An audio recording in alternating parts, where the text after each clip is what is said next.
વિદ્યાર્થી મિત્રો, હું સંજીવ વોરા, મારી ચેનલ સંજીવમાંથી. મિત્રો, આપણે 2026 બીજી પરીક્ષા વિકાસ પરીક્ષાલક્ષી એસાઇનમેન્ટ ધોરણ 11માં નામાના મૂળ તત્વો વિષયમાં વિભાગ એફમાં આપણે દાખલા નંબર 6 ઉપર આજે આપણે ચર્ચા કરીશું. તો વિડીયો ધ્યાનથી જોશો તો તમને દાખલો સંપૂર્ણ રીતે આવડી જશે મિત્રો. તો દાખલો આપણે સ્ટાર્ટ કરીએ છીએ. દાખલો ગણવા માટે તમારે વેપાર ખાતું, જેમાં આપણે અશોકનું તારીખ 31/3/2025ના રોજ પૂરા થતા વર્ષનું વેપાર ખાતું આવું લખી દેવાનું. એ જ રીતે નફા નુકસાન ખાતામાં અને પાકા સરવૈયાની અંદર ના રોજનું શબ્દ લખીને પાકું સરવૈયું, મૂડી દેવા રકમ રૂપિયા, મિલકત દેણા રકમ રૂપિયા. મૂડી દેવા બાજુ આપણે ફોર્મેટ બનાવી દઈશું. તો પહેલું આવશે મૂડીની શરૂની બાકી,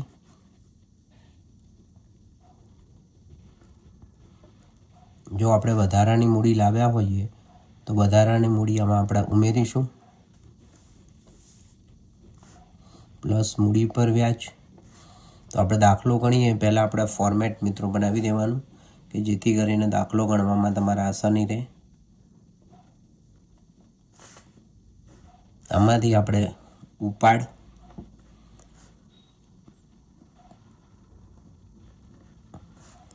ઉપર વ્યાજ પ્લસ ચોખ્ખી ખોટ આપણે વાત કરીશું જે રકમ આવશે એમાંથી, અને જે રકમ આવશે આપણે 12ના કોલમમાં જશે. તો આ રીતે ફોર્મેટ પહેલાં કોઈ પણ દાખલામાં બનાવી દેવાનું. દાખલા નંબર 6માં જેમાં આપણે પહેલાં રકમ જોઈએ તો ખરીદ વેચાણ છે, આવક માલ ગાડાવાળું, મજૂરી, મોટર કાર, દેવું લેણું છે. દેવું એટલે લેણદારો કહેવાય, લેણું એટલે દેવાદારો કહેવાય. જેમાં યંત્રો આપેલા છે, આંતરિક હવાલો થશે આમાં. ભાડે પટ્ટે મકાન છે, ડૂબેલું લેણું છે, ડૂબત નિધિ, રોકાણો છે, રોકડ અને બેંક આપ્યું છે, સ્ટેશનરી ખર્ચ છે, ઉમેદવારના પ્રીમિયમ પર આંતરિક હવાલો છે, વીમા પ્રીમિયમ અને મૂડી.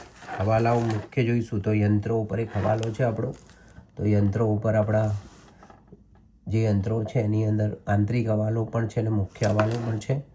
એના પછી અગાઉથી ચૂકવેલ વીમા પ્રીમિયમ 150 આપણને આપેલું છે, તો એમાં આપણે વીમા પ્રીમિયમ પર ટીક કરીશું. અશોક વધારાની મૂડી તરીકે 10,000 ધંધામાં લાવે છે, તો એ રકમ આપણે મૂડીની અંદર શરૂઆતની મૂડીમાં જે રકમ આવશે આપણી, અહીંયા મૂડી આપણને આપી છે 70,000, 10,000 વધારાની મૂડી છે તો શરૂઆતની મૂડી આપણી 60,000 આવશે. અહીંયા મૂડી પર 10% વ્યાજ ગણવાનું છે. અને સ્ટેશનરી સ્ટોક આપણને આપ્યો છે એનો હવાલો છે. આગથી બળી ગયેલ માલ, વીમા કંપનીએ દાવો મંજૂર કર્યો અને દેવાદારોમાંથી 2,000 ગાલખાત માડી પાડો, 10% ગાલખાત અનામત રાખો. તો આટલા આપણા હવાલાઓ છે. હવાલાઓ જોયા પછી દાખલો આપણે જોઈશું. તો પહેલું આપણને આપ્યું છે ખરીદ અને વેચાણ. તો ખરીદ વેચાણની આપણને રકમ આપેલી છે અહીંયા.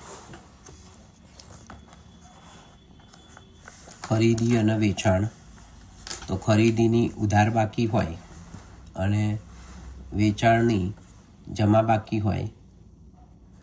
તો અહીંયા આપણી પાસે રકમ છે ખરીદીની એ 50,000 છે અને વેચાણની જે રકમ છે એ 1,00,000 રૂપિયા છે. તો અહીંયા આપણે વેપાર ખાતાની ઉધાર બાજુથી આપણે શરૂઆત કરીશું. તો વેપાર ખાતાની ઉધાર બાજુ આપણે લખીશું પહેલાં તો ખરીદી, જે રકમ આવશે અંદરના કોલમમાં 50,000, અને વેચાણ ઉપર કોઈ હવાલો નથી તો વેચાણની રકમ આપણી બહાર આવશે. તો વેચાણ આવશે આપણા 1,00,000 રૂપિયા, જે બહારના કોલમમાં રકમ આવશે આપણી વેચાણની. આ રીતે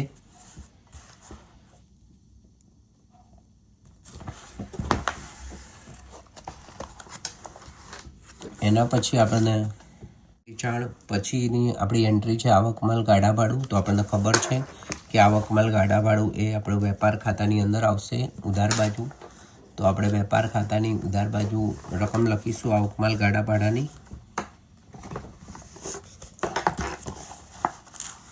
તો અહીંયા આપણે આવક માલ ગાડા ભાડું લખીશું.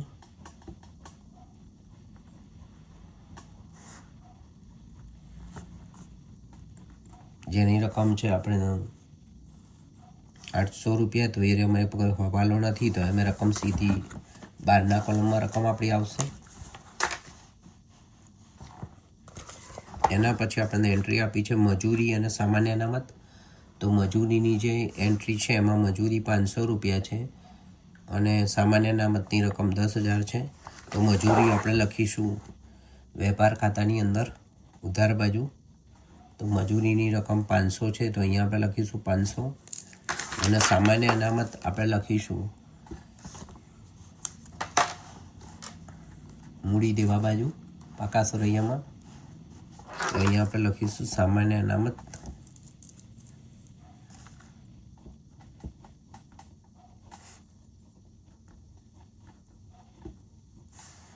જે આવશે 10,000 રૂપિયા. એના પછીની આપણી એન્ટ્રી આપણને આપેલી છે મોટર કાર. તો મોટર કારની રકમ આપણને આપેલી છે અહીંયા ઉધાર બાજુ 44,000 રૂપિયા મોટર કાર. તો મોટર કાર આપણે લખીશું અહીંયા મિલકત લેણા બાજુ. તો અહીંયા આપણે લખીશું મોટર કાર. મોટર કાર ઉપર કોઈ હવાલો નથી, તો આપણે રકમ સીધી રકમ 12ના કોલમમાં લખીશું મોટર કાર લખીને 44,000 રૂપિયા એ 12ના કોલમમાં રકમ આવશે આપણી. એના પછી આપણને દેવું અને લેણું આપેલું છે. તો દેવાની જે રકમ છે એ આપણી 20,000 છે. દેવું એટલે લેણદારો થશે અને લેણું એટલે કે દેવાદારો થશે, જે 12,000 રૂપિયા છે. તો જે લેણું છે એને આપણે લખીશું મિલકત લેણા સાઈડ. તો અહીંયા આપણે લખીશું લેણું, જેમાં રકમ આપી છે આપણને 12,000, એની પર હવાલો છે આપણો.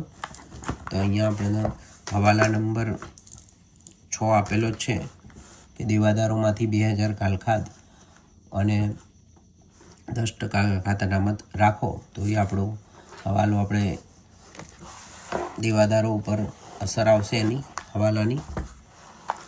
અને લેણદારની જે આપણી રકમ છે એ રકમ છે 20,000.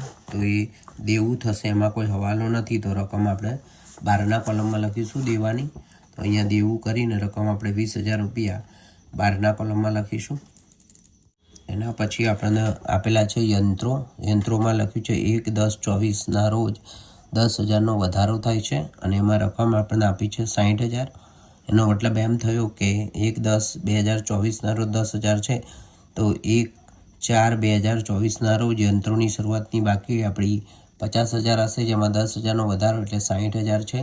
તો યંત્રોની એન્ટ્રી આપણે મિલકત લેણા બાજુ લખીશું. તો પહેલાં આપણે લખીશું શરૂઆતના યંત્રો, એમાં આપણે લખીશું 50,000. એમાં આપણે પ્લસ વધારો કરીશું. તો આપણો વધારો છે 1/10થી 1/10/24થી વધારો છે, તો એમાં 10,000 રૂપિયા આપણે એડ કરીશું. તો આ રીતે છેલ્લી એન્ટ્રી આવશે એની આપણે 60,000. અને આની ઉપર આપણો ઘસારો છે, ઘસારાનો જે હવાલો છે આપણો, તો એ જે ઘસારાનો હવાલો આપણને આપેલો છે હવાલા નંબર 2માં 10% ઘસારો ગણો. તો અહીંયા આપણે એનો ઘસારો ગણી લઈશું. તો ઘસારો ગણવા માટે આપણે પહેલાં જે 50,000ના યંત્રો છે આપણા, એની ઉપર શરૂઆતના 10% ઉપર ઘસારો ગણીશું શરૂઆતની બાકી ઉપર. તો 50,000ના 10% એટલે 5,000 આવશે. અને જે વધારો છે 10,000 રૂપિયાનો, એના 10% આપણે કરીશું તો 1,000 આવશે. પણ અહીંયા 1/10/2024 લખેલું છે, તો એના 500 રૂપિયા આપણે એડ કરીશું. તો અહીંયા આપણે 500 રૂપિયા આવશે. તો આપણો ઘસારો આવશે 5,500. અને એમાંથી જો આપણે રકમ બાદ કરીશું તો 54,500 એ 12ના કોલમમાં રકમ આવશે. જો મિત્રો આની તમારે ગણતરી જોવી હોય તો અહીંયા આપણે એની ગણતરી કરીએ છીએ કે પહેલાં શરૂઆતના જે 50,000 યંત્રો છે એના આપણે 10% કરીશું, તો એ 5,000 રૂપિયા આવશે. એના પછી 10,000ના જે યંત્રો છે એ આપણે લાવ્યા છીએ 1/10/24થી 31/3/25 સુધી, એટલે કે 6 મહિનાનો આપણો ઘસારો થશે 6/12. અને 10% લેખે જો આપણે ઘસારો ગણીશું તો એ ઘસારો આપણો 500 આવશે. તો આ રીતે આપણો 5,500 આપણો ઘસારો થશે, યંત્રનો ઘસારો.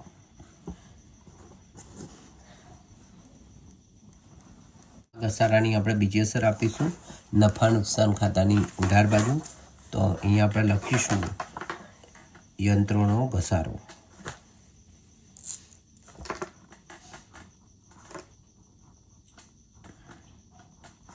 અહીંયા આવશે 5500. યંત્રોનો જે આપણો હવાલો હતો એ અહીંયા આપણે પૂરો કર્યો યંત્રોનો હવાલો. હવે આપણે ભાડે પટ્ટે જે મકાન છે એના ઉપર આપ્યું છે 1/4/2024થી 1/4/2021થી 8 વર્ષ માટે, જેમાં લખ્યું છે આપણને 20,000 રૂપિયાની એન્ટ્રી છે. તો આની ઉપર બી આપણો હવાલો આવશે. તો આપણે ભાડે પટ્ટે મકાન, પહેલાં આપણે મિલકત તેના બાજુ એની એન્ટ્રી લખીશું. તો અહીંયા આપણે લખીશું ભાડે પટ્ટે મકાન.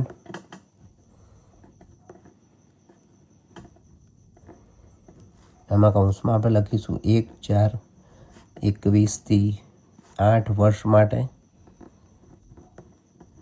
તો એમાં રકમ આપણને 20,000 આપી છે.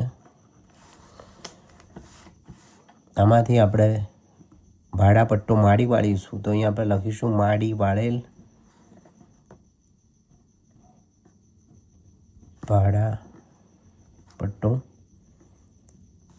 આની આપણે ગણતરી કરીશું. મિત્રો અહીંયા તમે જોઈ શકો કે આપણે તારીખ આપી છે 1/4/21 છે અને આપણું વર્ષ શરૂ થાય છે 1/4/24. તો 1/4/21થી 1/4/24 સુધી 3 વર્ષનો ભાડાપટ્ટો આપણો પૂરો થઈ ચૂક્યો છે અને 8 વર્ષનો ભાડાપટ્ટો ટોટલ છે. તો 5 વર્ષનો ભાડાપટ્ટો આપણો બાકી રહ્યો અને એમાં આપણને 20,000 આપેલા છે. એના ભાગ્યા જો આપણે 5,000 કરીશું તો 4,000 રૂપિયા આપણે માડી વાળીશું. અને આ 4,000 રૂપિયા જે માડી વાળેલી રકમ છે એ આપણે અહીંયાથી બાદ કરીશું 4,000 રૂપિયા. તો 16,000 રૂપિયા આપણા આવશે અહીંયા બહારના કોલમમાં રકમ. આની આપણે બીજી અસર આપીશું. તો અહીંયા આવશે માડી વાળેલ ભાડા પેટે મકાન અને જે રકમ આપશે આપણી 4,000 રૂપિયા. તો આ રીતે આની બીજી અસર થશે નફા નુકસાન ખાતાની ઉધાર બાજુ. ભાડે પટ્ટે મકાનનો હવાલો ગણ્યા પછી આપણે જોઈશું ડૂબેલું લેણું અને ડૂબત નિધિ. તો ડૂબેલું લેણું એટલે ગાલખાત કહેવાય અને ડૂબત નિધિ એટલે ગાલખાત અનામત કહેવાય. તો આપણે નફા નુકસાન ખાતાની ઉધાર બાજુ આનું ફોર્મેટ બનાવીશું. જો મિત્રો આ ફોર્મેટ તમને બનાવતા ના આવડતું હોય તો એકવાર શીખી લેજો અને એને મોઢે પણ કરી લેજો, કેમ કે દરેક દાખલામાં ફોર્મેટ આવે જ છે. તો પહેલું આવશે ગાલખાદ કાસ, એના પછી આવશે પ્લસ ગાલખાદ હવાલા, એના પછી આવશે ગાલખાદ અનામત હવાલા. અહીંયા 3 લાઈન છોડ્યા પછી એક લાઈન છોડીને માઇનસ આપણે કરીશું માઇનસ ગાલખાદ અનામત કાસ.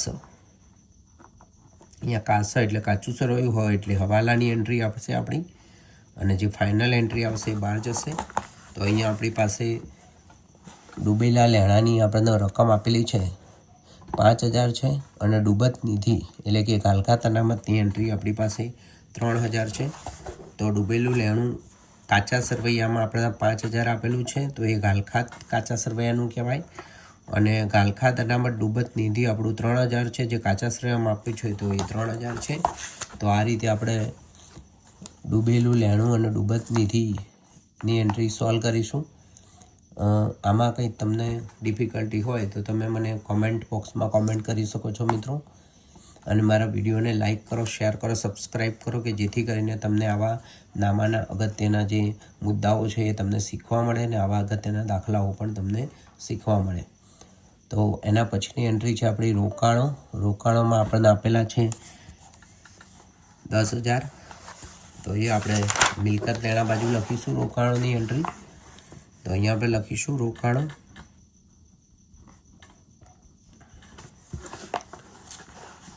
જે રકમ આપણને આપેલી છે 10,000 રૂપિયા રોકાણોની, તો એ આપણે એન્ટ્રી મારીશું રોકાણોની. એના પછી છે આપણી પાસે રોકડ અને બેંક છે. તો આમાં રોકડ અને બેંકમાં જેમાં રોકડ શિલ્લક કહેવાય, એટલે કે રોકડ શિલ્લક આપેલી છે આપણને 13,000 રૂપિયા, અને બેંક ઓવરડ્રાફ્ટ એટલે કે બેંક ઓડી આપણને આપેલો છે 19,500. તો રોકડ શિલ્લક છે એને આપણે લખીશું મિલકત લેણા બાજુ. તો અહીંયા આપણે લેણા પછી 5-6 લાઈન છોડીને લખીશું રોકડ શિલ્લક 13,000 રૂપિયા, અને અહીંયા આપણે લખીશું બેંક ઓવરડ્રાફ્ટ, બેંક ઓડી જેને આપણે કહીશું. તો એ રકમ આપણી આવશે 19,500. એના પછી આપણને આપેલું છે સ્ટેશનરી ખર્ચ છે, અને સ્ટેશનરી સ્ટોકનો આમાં હવાલો છે. સ્ટેશનરી સ્ટોક આપણને આપેલો છે અહીંયા 400 રૂપિયાનો. તો અહીંયા આપણે સ્ટેશનરી ખર્ચ લખીશું. નફા નુકસાન ખાતાની ઉધાર બાજુ અંદરના કોલમમાં રકમ લખીશું આપણે સ્ટેશનરી ખર્ચ.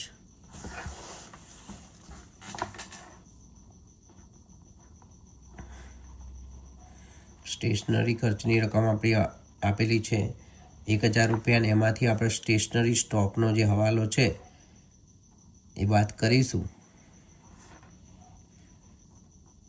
400 રૂપિયા. તો 600 રૂપિયા આવશે બહારના કોલમમાં, અને આ 400 રૂપિયા સ્ટેશનરી સ્ટોક તરીકે આપણે મિલકત લેણા બાજુ લખીશું. તો અહીંયા આવશે સ્ટેશનરી સ્ટોક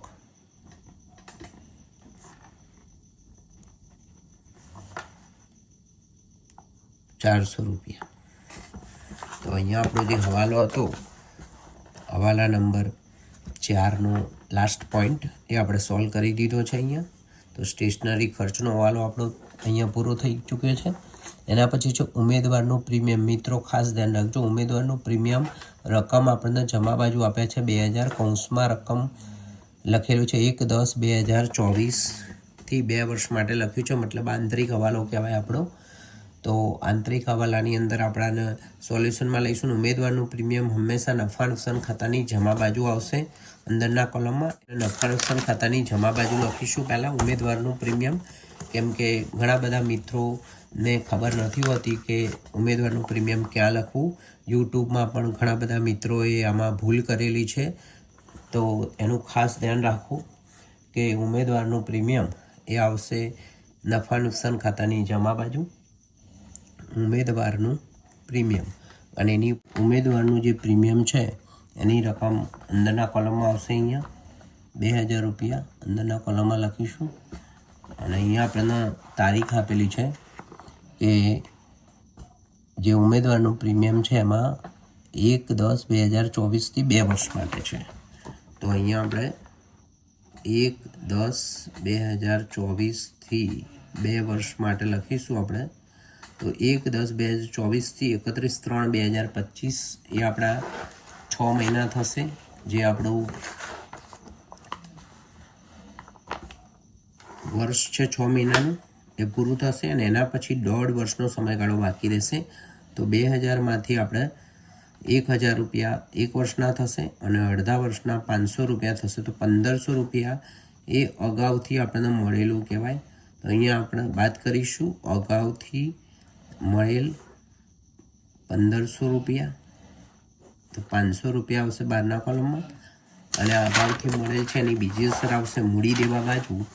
તો અહીંયા આપણે લખીશું અગાઉથી મળેલ ઉમેદવારનું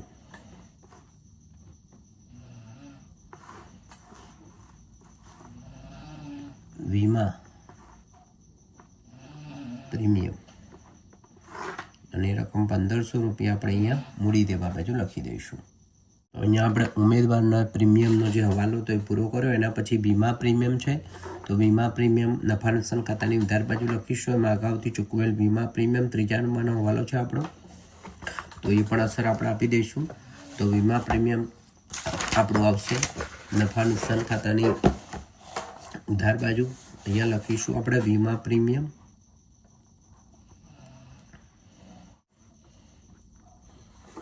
વીમા પ્રીમિયમની રકમ આપણી છે 3,000, અને એમાંથી આપણે અગાઉથી ચૂકવેલ વાત કરીશું 150 રૂપિયા.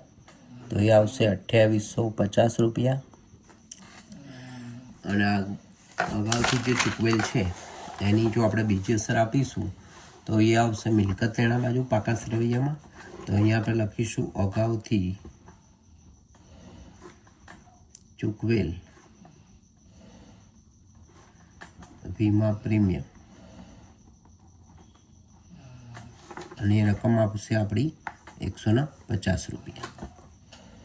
તો આ તો આપણો હવાલા નંબર 3 જે હતો, હવાલા નંબર 3 એ આપણે અહીંયા પૂરો કર્યો વીમા પ્રીમિયમ પર. લાસ્ટ એન્ટ્રી આપણને આપેલી છે અહીંયા મૂડીની આપેલી છે જે 70,000 મૂડી છે. તો મિત્રો અહીંયા મેં તમને કીધેલું કે અશોક 1/10/24ના રોજ 10,000ની મૂડી વધારાની મૂડી ધંધામાં લાવ્યો છે. તો શરૂઆતની જે મૂડી છે આપણું ફોર્મેટ આપણે બનાવેલું જ છે સ્ટાર્ટિંગમાં. તો શરૂઆતની મૂડી આપણી આવશે 60,000 રૂપિયા, વધારાની મૂડી આવશે આપણી 10,000 રૂપિયા અને વધારાની મૂડી 1/10/2024ના રોજ આપણે લાવેલી છીએ. તો એના ઉપર આપણે એ રીતે મૂડી પર વ્યાજ ગણીશું. તો મૂડી પર વ્યાજનો આપણો હવાલો છે અહીંયા 10%નો મૂડી પર વ્યાજ. તો મૂડી પર વ્યાજના હવાલાની અસર આપણે જોઈશું તો 60,000 ઉપર 10% લેખે આપણે ગણતરી કરીશું તો 6,000 રૂપિયા આવશે. અને પ્લસ વધારાની જે મૂડી છે 10,000 રૂપિયા એના ઉપર આપણે 10% કરીશું તો 1,000 આવશે. પણ 1/10/2024થી 31/3/2025 સુધી 6 મહિનાનું આપણે ગણીશું તો એ 500 આવશે. તો અહીંયા મૂડી પર વ્યાજ આવશે આપણું 6,500. જો મિત્રો આની ગણતરી તમારે જોવી હોય તો એમાં આપણે શરૂઆતની મૂડી છે આપણી 1/4/2024ના રોજ 60,000ની આપણી મૂડી છે. તો એના આપણે કરીશું 10% લેખે તો એ 6,000 રૂપિયા આવશે આપણા. અને વધારાની મૂડી આપણે લાવ્યા છીએ 1/10/2024થી 31/3/25ના રોજ. તો 6 મહિનાનું અહીંયાનું આપણું વ્યાજ ગણાશે 6 મહિનાનું વ્યાજ. તો એ 10,000 રૂપિયા ઉપર 10% લેખે આપણે ગણીશું તો એ થશે 500 રૂપિયા આપણું. અહીંયા 500 રૂપિયા આવશે અને આ બંને મિલાઈને આપણું વ્યાજ થશે 6,500.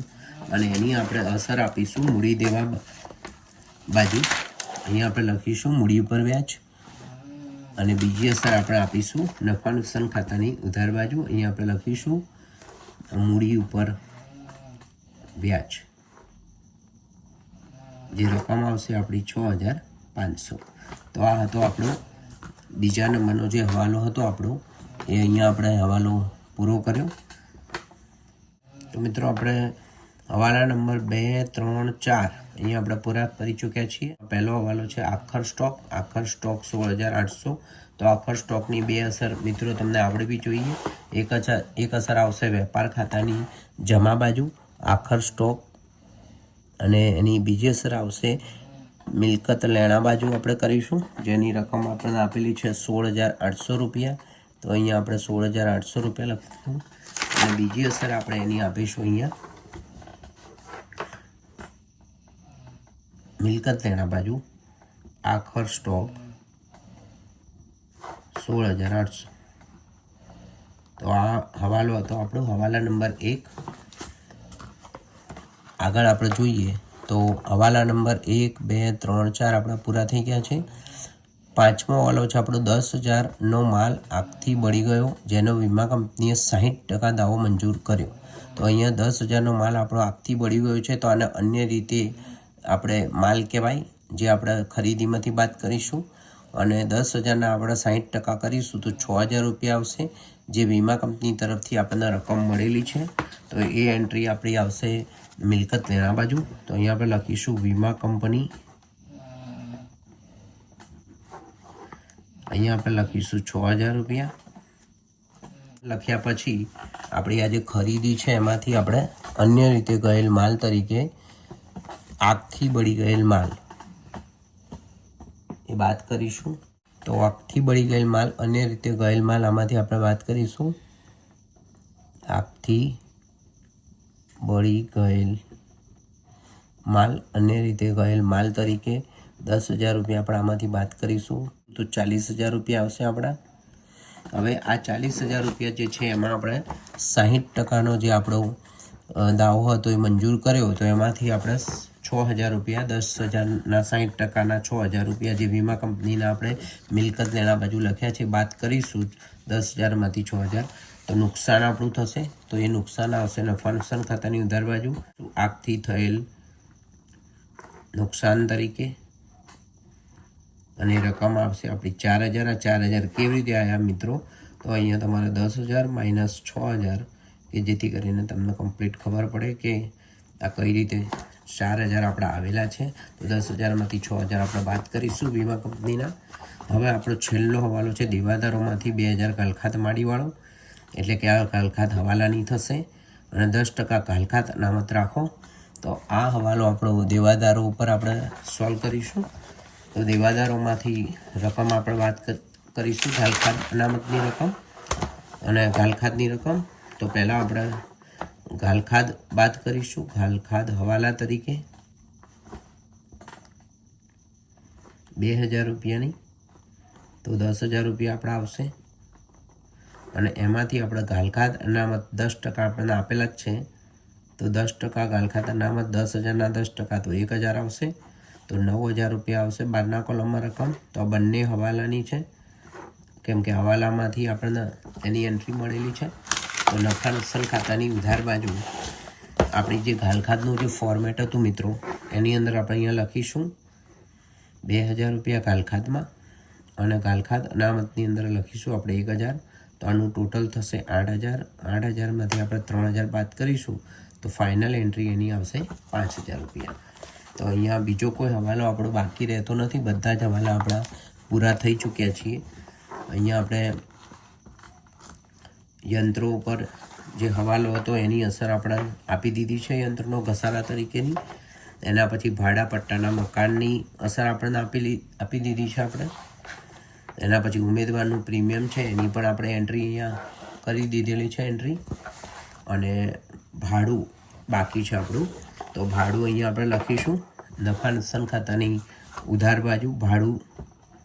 તો ભાડાની અંદર તમને કૌંસમાં રકમ આપેલી છે 450 માસિક છે. તો એના ગુણાકાર આપણે કરીશું 450 ગુણ્યા અહીંયા તમે 12 કરશો તો 5,400 રૂપિયા આવશે તમારા, અને 5,200 રૂપિયા તમને ભાડાના આપેલા છે. તો બાકીનું જે 200 રૂપિયા ભાડું છે એ આપણે ચૂકવવાનું બાકી ભાડું આપણું કહેવાશે. તો અહીંયા ચૂકવવાનું બાકી ભાડું આપણું થશે 200 રૂપિયા. તો 5,400 આવશે બહારના કોલમમાં રકમ. અને એની બીજી અસર આપણે આપીશું મૂડી દેવા બાજુ. તો અહીંયા લખીશું ચૂકવવાનું બાકી ભાડું. તો અહીંયા આપણે લખીશું એમાં 200 રૂપિયા. તો આ આપણી એન્ટ્રી હતી, છેલ્લી એન્ટ્રી. બીજી કોઈ એન્ટ્રી બાકી હોય તો આપણે જોઈ લઈએ છીએ. તો અહીંયા આપણે 4 હવાલા તાંત્રિક એમાં પૂરા કર્યા. મુખ્ય હવાલામાં પહેલો હવાલો આખર સ્ટોક આપણો થઈ ગયો, યંત્રો થઈ ગયો, અગાઉથી ચૂકવેલ એમાં પ્રીમિયમ હવાલો થઈ ગયો, 10,000 વધારાની મૂડી લાવ્યા હતા, મૂડી પર વ્યાજ એની પર આપણે 10% વ્યાજ આપણે ગણી દીધેલું છે. એના પછી સ્ટેશનરી સ્ટોકનો જે આપણો હવાલો હતો 400 રૂપિયાનો એ આપણે ગણી દીધો. 10,000નો માલ આગથી બળી ગયો, વીમા કંપનીએ દાવો મંજૂર કર્યો. 60%નો દેવાદાર ઉપર 2% ઘાલખાત માંડીવાળો, 10% ઘાલખાત અનામત રાખો. તો હવાલા બધા આપણા પૂરા થઈ ચૂક્યા છે. હવે આપણે ટોટલ કરીશું.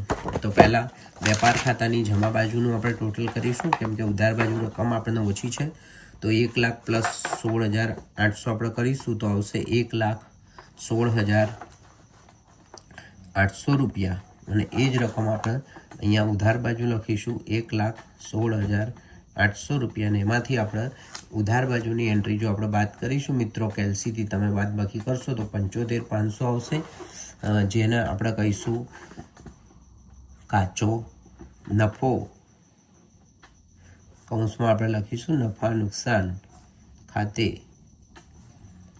લઈ ગયા. આ નફો આપણે અહીંયા આપણે જે આપણું નફા નુકસાન ખાતું છે એની જમા બાજુ અહીંયા લખીશું આપણે કાચો નફો. વેપાર ખાતેથી લાવ્યા.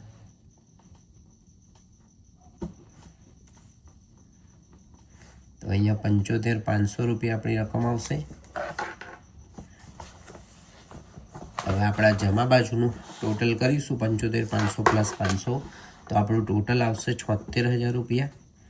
અને ઉધાર બાજુ જે આપણું ટોટલ છે એમાં બહુ આંકડાઓ છે નહીં, તો જમા બાજુનું ટોટલ આપણું વધારે આવશે. તો ઉધાર બાજુ બી આપણે રકમ 76,000 રૂપિયા લખીશું આ રીતે. બંને બાજુ 76,000 રૂપિયા જે આવ્યા છે એમાંથી આપણા ઉધાર બાજુની જે આપણી રકમો છે બધી આપણે બાદ કરીશું એક પછી એક. તો પહેલી આપણી એન્ટ્રી છે અહીંયા 2850, તો આમાંથી આપણે બાદ કરીશું 2850 માઇનસ 600 રૂપિયા માઇનસ 5,000 રૂપિયા minus 5,500 minus 4,000 minus 6,500 minus 4,000 minus 5,400. તો અહીંયા આપણી પાસે આવશે 42,150. તો મિત્રો 42,150 આપણો ચોખ્ખો નફો છે, જે અહીંયા તમે જોઈ શકો છો કે 75,500 આપણો કાચો નફો અને ચોખ્ખો નફો આપણો 42,150 જે જવાબ આપેલો છે આપણો, તમે જોઈ શકો છો કે આપણે બાદ બાકી કરીને જવાબ આવી ચૂક્યો છે. તો અહીંયા આપણે લખી દઈશું 42,150, જેની સામે આપણે લખીશું ચોખ્ખો નફો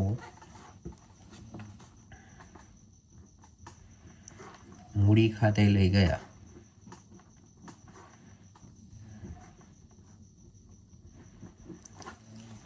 અને આપણું પાકા સરવૈયાની અંદર જે આપણું ફોર્મેટ હતું ચોખ્ખો નફો જે આપણે લખેલો છે, તો અહીંયા આપણે લખીશું 42,150. અને આનું આપણે ટોટલ કરીશું તો અહીંયા આપણી પાસે જે મૂડી આપેલી છે એમાં 70,000 છે, 60,000 પ્લસ 10,000 કરશો તો એના પછી 6,500 છે આપણું મૂડી પર વ્યાજ, અને 42,150 એ આપણો ચોખ્ખો નફો છે. તો 1,18,650 રૂપિયા આવશે. તો અહીંયા છે 1,18,650. ઉપાડ પર વ્યાજ આપણી પાસે છે નહીં, તો ડાયરેક્ટ રકમ આપણી 1,18,650 રૂપિયા એ બારના કોલમમાં આવશે. અહીંયા આપણે આનું ટોટલ કરીશું અહીંયા, તો 1,18,650 plus 10,000 plus 20,000 plus 19,500 plus 1,500 plus 200. તો આપણું ટોટલ આવશે 1,69,850. તો મિત્રો અહીંયા તમે જોઈ શકો છો કે પાકા સરવૈયાનું જે આપણું ટોટલ છે 1,69,850 એ મૂડી દેવા સાઈડ આવી ચૂક્યું છે આપણું. તો મૂડી દેવા સાઈડ આપણે ટોટલમાં લખી દઈશું અહીંયા 1,69,850. આમ તો આપણે મિલકત લેણા સાઈડ પણ એટલું જ ટોટલ આવશે, પણ આપણે ચેક કરી લઈએ છીએ કે ટોટલ એટલું આવે છે કે નથી આવતું. તો પહેલાં આપણે 44,000 રૂપિયા પ્લસ 54,500 પ્લસ 16,000